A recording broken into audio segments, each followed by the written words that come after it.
कोई बात पसंद आए तो कबूल करो। मसला कुरान और हदीस का है। कुरान और हदीस की तो बात अच्छी ही होगी, क्योंकि अल्लाह का फरमान, रसूलुल्लाह का फरमान है, फरमान ना बदला जाएगा, बदलेगा जमाना लाखों अगर कुरान ना बदला जाएगा। अब इतनी बात समझ में आई, मरना सबको है। अब अल्लाह तबारक व तआला ने कुछ बातों को हमारे ऊपर फर्ज करार दिया है, कुछ बातों को फर्ज करार दिया है। मिसाल के तौर पर नमाज, रोजा, हज, ज़कात, ये हमारे ऊपर फर्ज है। नमाज छोड़ेंगे सख्त गुनाहगार मुस्तहिक़ के अज़ाब नार होंगे। रोजे को छोड़ेंगे सख्त गुनाहगार फासिक व फाजिर और सख्त गुनाहगार और मुस्तहिक़ के अज़ाब नार होंगे। अब हज का मसला रहा, तो अगर साहिब इस्तिताअत यानी उसको अल्लाह तबारक व तआला ने दौलत दी, सरबत दी, पैसा दिया, रुपया पैसे से अच्छा नवाजा, अल्लाह तबारक व तआला इज्जत पैसा देता है, वल्लाहु यर्ज़ुक़ु मन यशाअ बिग़ैरि हिसाब, अल्लाह जिसको चाहता है बेहिसाब रिज़्क़ देता है। अगर हज करने की इस्तिताअत और वो मालिक निसाब है तो उसके ऊपर क्या होगा, हज क्या होगा, फर्ज होगा। लिहाजा अगर वो नहीं करेगा तो वो क्या होगा, गुनाहगार होगा। ऐसे ही ज़कात का मसला, ज़कात साल में एक बार देना जरूरी है। अगर वो मालिक निसाब है जिसके पास 7.5 तोला सोना या 52.5 तोला चांदी। अब कुछ चीजें ऐसी निकल कर के आती हैं साहिब हमारे माशरे के अंदर कि उन पर कड़ी सख्ती करना चाहिए। अब वो कड़ी सख्ती क्या कि हमारे ऊपर नमाज तो फर्ज है कि अगर हम एक वक्त की नमाज को छोड़ेंगे तो हदीस पाक के मुवाफिक उसको 72,000 साल तक जो है दोज़ख की आग में जलना पड़ेगा। अगर हम रोजे छोड़ेंगे तो हमें जहन्नम की वादियों के अंदर जो है सुलगना पड़ेगा। अगर हम जो है हज करने की इस्तिताअत नहीं रखते, हज करने की इस्तिताअत रखने के बावजूद भी हम हज ना करें, ज़कात की इस्तिताअत रखते, अल्लाह ने हमको बहुत दौलत दी लेकिन हम समेट के रखें और उसको जो है अलग करके रखते रहें, लेकिन ज़कात देने की तौफीक ना हो, तो लिहाजा कल बरोज़ महशर उसके साथ बहुत ज्यादा खतरनाक मसला होगा। क्या ये कि उसका माल जो उसने रुपया पैसा इकट्ठा करके रखा वो जो है माल जो है गंजे सांप की शक्ल इख्तियार कर लेगा। अल मुख्तसर ये हदीस पाक मेरे जहन में अभी आई, वो माल उसके गले में सांप बन करके पड़ेगा और कहेगा अना मालू का अना कंसो का, मैं तेरा वही माल हूं जिसको तू दुनिया के अंदर हराम तरीके से कमाता था या तूने इकट्ठा करके रखा था, आज तू बता। और उस सांप की कैफियत ये होगी, अल्लाह के नबी अलैहिस्सलातु वस्सलाम इरशाद फरमाते कि सांप गले के अंदर लॉक बन करके पड़ जाएगा और अपने डंक से उस इंसान की मोछों के जरिए से जहर चढ़ाएगा। सहाबा भी रो रहे हैं, मेरे आका के प्यारे सहाबा रो रहे हैं, मेरे आका अलैहिस्सलातु वस्सलाम भी रो रहे हैं। जब मेरे आका अलैहिस्सलातु वस्सलाम की बारगाह में सहाबा रोने लगे, एक सहाबी ने रोते हुए अर्ज किया, या रसूलल्लाह फिदा का अभी गाऊंगा, मेरे माँ बाप आपके कदमों पर कुर्बान। वो सांप जो हम दुनिया में देखते उनकी तरह होगा या उससे भी ज्यादा खतरनाक होगा। तो अल मुख्तसर अल्लाह के नबी अलैहिस्सलातु वस्सलाम रोकर के इरशाद फरमाते हैं, मेरे सहाबा सुनो, उस सांप के बारे में पूछना चाहते हो, उस सांप के अंदर इतना जहर होगा कि अगर एक मर्तबा वो डंक किसी बहुत बड़े पहाड़ पर मार दे तो उसका डंक की ताब वो पहाड़ ना ला सकेगा, बल्कि रेजा हो जाएगा। अब बताओ, पहाड़ का ये हाल सांप ने कर दिया, उस गंजे सांप ने कर दिया, तो हम इस मुख्तसर से जिस्म के ऊपर कैसा गुरूर तकब्बुर करें। तो हमारे सोचना चाहिए, गौर व फिक्र करना चाहिए। कल बरोज़ महशर अल्लाह ने हमको जहन्नम में जाने का ऑर्डर दे दिया कि ये गुनाहगार है, सियाकार है, बदकार है, लिहाजा इसे जहन्नम की वादियों में डाल दिया जाए। हम क्या सोचते हैं कि मुसलमान है, सुन्नी सही अकीदा है और हमारे लिए जन्नत लिख दी गई है, हर एक का हिसाब देना होगा। रब्बे कायनात का मुकद्दस कलाम कहता है, तुम्मा लतुसअलुन्ना यौमा इज़्न अनिन नईम, तुम्हें हर एक नेमत के बारे में जवाब देना होगा रब की बारगाह में। तुमने जवानी कहाँ गुजारी, तुमने बुढ़ापा कहाँ गुजारा, तुमने अपने बच्चों के साथ क्या सलूक किया, उनको क्या दर्श दिया, हर एक का सवाल जवाब होगा। और जब सवाल जवाब हो जाएंगे, जिसका जो है को उसको दे दिया जाएगा, जो जन्नत का मुस्तहिक है उसको जन्नत दे दी जाएगी, जो जहन्नम का मुस्तहिक है उसको जहन्नम में डाल दिया जाएगा। अब जहन्नम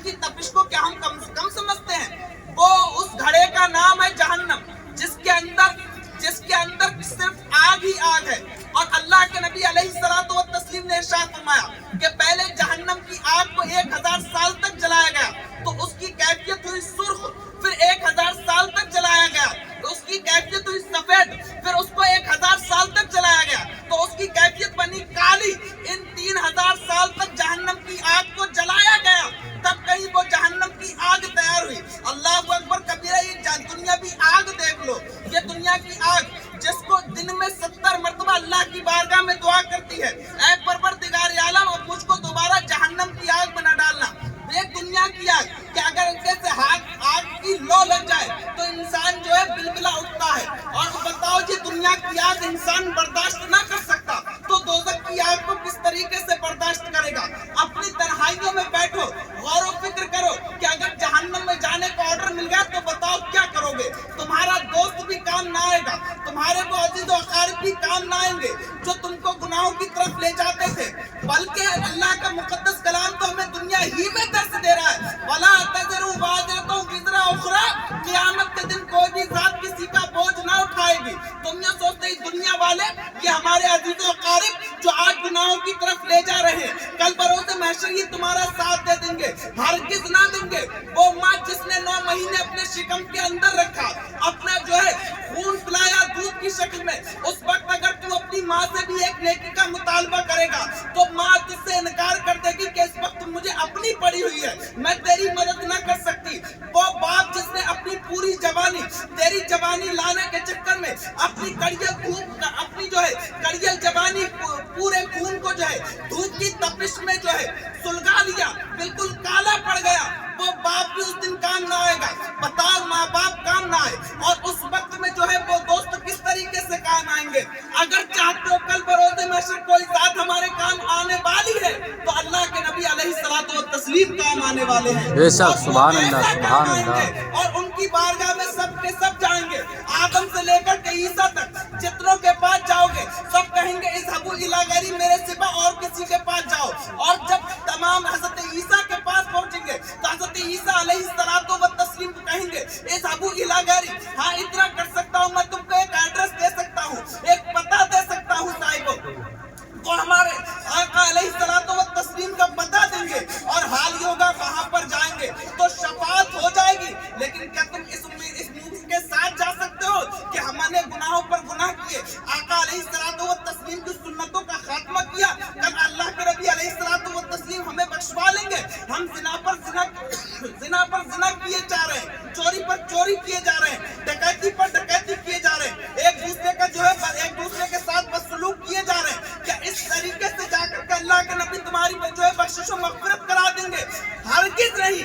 अगर तुम चाहते हो कि अल्लाह के नबी तुम्हारी बख्शिश व मग़फ़िरत कराए तो अल्लाह के नबी अलैहिस्सलातु व तस्लीम की सुन्नतों पर अमल करना पड़ेगा। और जब तुम सुन्नतों पर अमल करोगे, अगर हल्की फुल्की थोड़ी बहुत गलती होएगी भी तो रब्बे कायनात अपने महबूब के सदक़े में उस गलती को माफ फरमा करके जन्नत अता फरमा देगा। नमाज, रोजा, हज, ज़कात की फर्ज है तो इस पर पाबंदी करना। लेकिन बहुत सारी रसूमात हमने मोहब्बत ही में ऐसी इजाद कर ली, जैसे मिसाल के तौर पर गरीब हैं, कमजोर हैं,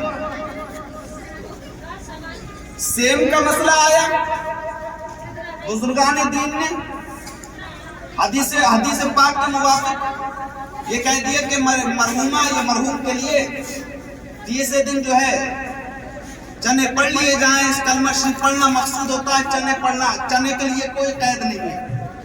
चाहो तो गिट्टी पर पढ़ सकते हो, चाहो तो अगर रुपया पैसा नहीं है तो खाली तादाद यानी गिनती अकाउंटिंग करना मकसूद होता है। चाहो तो अगर चने नहीं है खाली तुम कलमा शरीफ पढ़ो 70,000 मरतबा या 1.5 लाख मरतबा, जितना ज्यादा पढ़ोगे उतना ही रब्बे कायनात तुमको सवाब अता फरमाएगा। बेशक, कोई कैद नहीं है। अगर चने का इंतजाम नहीं, खाली तू कलमा शरीफ पढ़ना शुरू कर दे, जितना भी पढ़े सामने पानी ला करके फातिहा पढ़ ले, अल्लाह तबारक व तआला कलमा पढ़ने का सवाब भी अता फरमाएगा। और अगर जो चीज तुम्हें मैसर नहीं उस पर तुमने सब्र किया तो अल्लाह ताला सब्र का भी सवाब तुमको अता फरमाएगा। बेशक, सुभान अल्लाह। क्योंकि अल्लाह का मुकद्दस कलाम का खुद कहता है इन्नल्लाह मअस साबिरीन, अल्लाह सब्र करने वालों के साथ। बेशक, अब है कुछ नहीं, मिसाल के तौर पर आवाम की खुशी के लिए एक रिपोर्ट जो है میرے پاس تک یہ پہنچی ایک جگہ کی بات کہ غریب تھا بیچارہ، سیم کیا پیسے لے کر کے 10واں 20واں کیا کسی سے سود لے کر کے، یا جو بھی کچھ چلتا ہے آپ لوگوں میں، واللہ عالم بالصواب۔ تو میں نے اس کو سمجھایا کہ قرضہ لے کر کے کرنے کی کوئی ضرورت نہیں، یہ فاتحہ وغیرہ جو کرنا صاحب یہ مستحب عمل ہے۔ کیا ہے؟ مستحب عمل ہے، پسندیدہ عمل ہے، جائز و مستحسن ہے۔ اور قرض لے کر کے کرو گے تو تم خود اس کے ذمہ دار ہوگے۔ اس سے بہتر یہ ہوتا کہ جتنا ہو سکتا تھا درود شریف پڑھتا، کلمہ شریف پڑھتا، تلاوت کرتا، کسی کو بلانے، کسی کو نہ بلا کر کے، یا کسی جتنے بھی جو ہے مہمان وغیرہ آتے ہیں ان کے ناشتے پانی یا کھانے کا انتظام کر لیتا، محلے بستی والوں کو نہ پہنچتا۔ آتے تو ثواب کماتے، نہ آتے تو وہ خود اس کے ذمہ دار ہوتے۔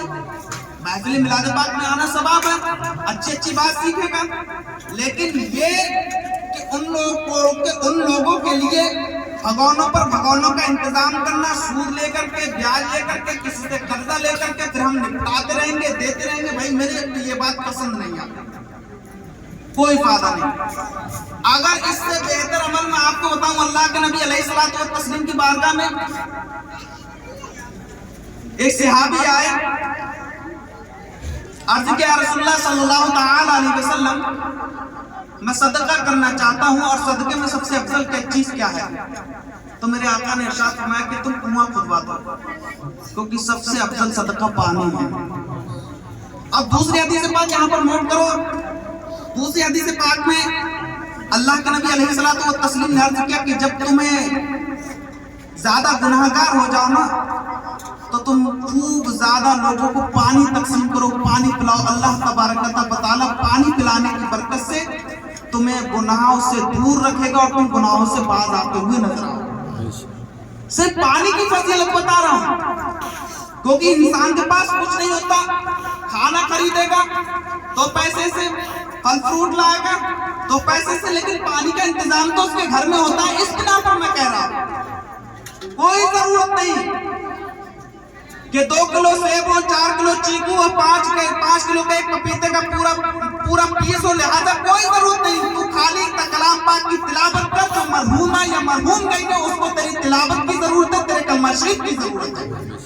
اور رہی یہ فروٹ وغیرہ کھانے پینے کی، یہ اپنے زبان کے چکر میں ہم انتظام کرتے ہیں کہ امام صاحب آئیں گے، اگر انہوں نے ان کے لیے مرغے کا انتظام نہیں کیا تو وہ ناراض ہو جائیں گے، فلاں حضرت آ رہے ہیں یا فلاں مہمان آ رہے ہیں، ان کو بوٹی نہیں ملی تو لہٰذا وہ ناراض ہو جائیں۔ تو یہ اپنی ذہن کے اندر سے نکال دو باتیں۔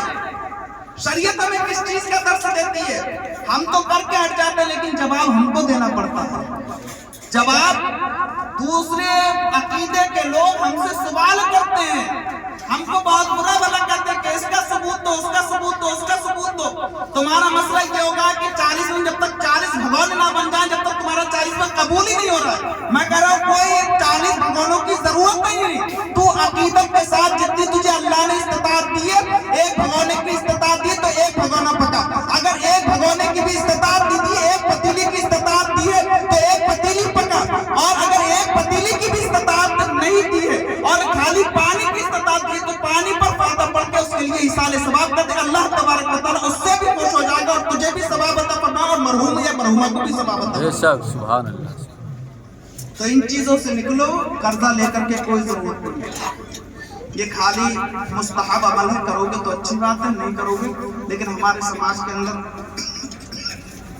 اگر نہ کرایا تو لوگ اس کا برا جانتے ہیں، لہذا کون کس سے گزر رہا ہے یہ وہ گھر والا ہی جانتا ہے کہ اس کے پاس انتظام ہے یا نہیں۔ اگر کوئی کھلا دے تو اچھی بات ہے، اور اگر نہ کھلائے تو اس کو باہر جا کر کے ذلیل مت کیا کرو کہ ہم نے تو اس کو کھلایا تھا، اس نے ہم کو نہیں کھلایا۔ اما تجھے اللہ نے توفیق دی تھی، پیسہ دیا تو تو نے کھلا دیا، وہ تو جتا کیوں رہا ہے؟ بلکہ اس دن کا رزق تیرے دسترخوان پر اللہ نے لکھا تھا اس کو۔ بے شک بے شک۔ اگر کوئی مہمان یا کوئی دوسرا جاتا ہے کسی کے گھر پر تو اس کا کھانے کے لیے جاتا ہے، بلکہ اپنی تقدیر جو اس کے رب کائنات نے تقدیر میں لکھ دیا وہ اپنے مقدر کا کھانے کے لیے جاتا ہے۔ یہ تو عقیدہ تم لوگوں کا ہے، مانتے ہو اس چیز کو یا کہ نہیں مانتے ہو؟ سنت والجماعت کا یہی قول ہے اور یہی آپ نے اہل سنت نے بیان فرمایا صاحب. تو اپنی تنہائیاں اور موت کی تیاری کرو 10 میں 20 میں 40 میں زیادہ لمبا چوڑا نہ کرتے ہوئے جتنی استطاعت دی ہے قرضہ مت لو. سود لے کر کے سود لینا دینا سب حرام یا حرام کام کرتے تم یہ مستحب پر عمل کرو گے. میرا تو مشورہ یہ ہے کہ زیادہ سے زیادہ نمازوں کی تلاوت کرو, نمازوں کی پابندی کرو, کلام پاک کی تلاوت کرو, اور جو بھی مرحوم یا ہمارے عزیز و اقارب اس دنیا سے چلے ان کے لیے ایصال ثواب کر دو. یہی سب سے بڑھیا صدقہ ہے, سب سے بڑھیا صدقہ. اگر ایک بار بھی ایک دعا بھی قبول ہو گئی, نماز میں پڑھتے ہیں اللہم رب اجعلنی مقیم الصلاۃ ومن ذریتی ربنا وتقبل دعاء ربنا اغفر لی ولوالدی وللمؤمنین یوم یقوم الحساب. جو میں نے دیہ والا لفظ استعمال کیا, اس دعائے معصورہ کے اندر والدین کا ذکر کیا گیا ہے. دن میں 5 وقت کی نماز میں اگر ہم جائیں گے والدین کے لیے مغفرت کی دعا کریں گے, اگر ایک بار بھی دعا قبول ہو گئی نا, یقین مانیے والدین کا بیڑا پار ہو جائے گا اور ہمارا بیڑا پار ہو جائے گا. نمازوں کی پابندی کرو, درود پڑھو, تلاوت کرو. اللہ ہم سب کو عقل سلیم عطا فرمائے اور ان دنیاوی رسومات سے بچنے کی توفیق عطا فرمائے. جو شریعت جس چیز کا حکم دیتی ہے اس پر زیادہ سے زیادہ عمل کرنے کی توفیق عطا فرمائے. پوری تقریر میں اگر کوئی غلطی صادر ہو گئی اللہ تبارک و تعالیٰ اس کو معاف فرمائے. میں آپ لوگوں کو گواہ بنا کر کے اللہ کی بارگاہ میں توبہ کرتا ہوں. اللہ تبارک و تعالیٰ میری توبہ کو بارگاہ میں قبول فرمائے.